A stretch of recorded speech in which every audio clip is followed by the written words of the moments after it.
नमस्कार मित्रांनो, मी तुमचा आशुतोष. आज आपण जाणार आहोत उत्तर वाहिनी नर्मदा परिक्रमेला, जी की असते चैत्र महिन्यात. नर्मदा परिक्रमेला जात असताना आपण नाशिक मार्गे जाणार आहोत.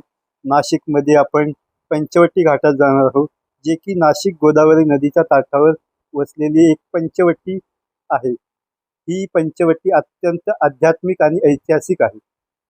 हरिनामाचा जप करत आम्ही हळूहळू पंचवटी मार्गे पोहोचलेलो आहोत. पंचवटीला आपण इथून पहिलं काळाराम मंदिराचं दर्शन घेणार आहोत. काळाराम मंदिर हे प्रभू श्रीरामाचे एक अत्यंत पवित्र आणि ऐतिहासिक मंदिर आहे.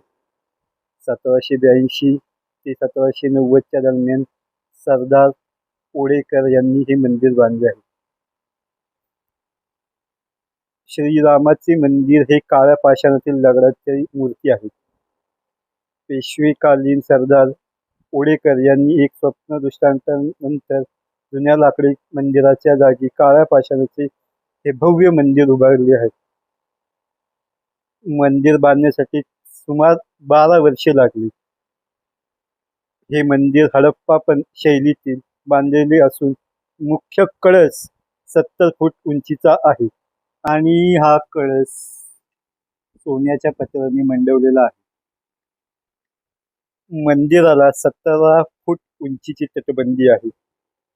आता आपण पुढे जाणार आहोत प्रभू श्रीरामाची पर्णकुटी पाहायला. पर्णकुटीच्या आधी हे शंकराचं हरिहरेश्वराचं मंदिर खूपच सुंदर आहे. पर्णकुटी हे जिथे प्रभू श्रीराम आणि सीतामय्या आणि लक्ष्मण यांनी वनवास भोगला ते.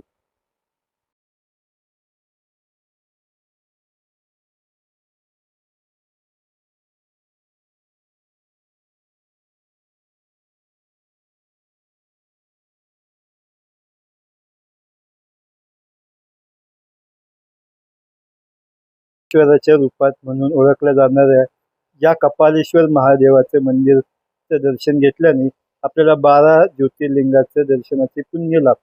आणि शेवटी आपण सांडव्या देवीला नमस्कार करून पुढच्या वाटेला जाणार आहोत.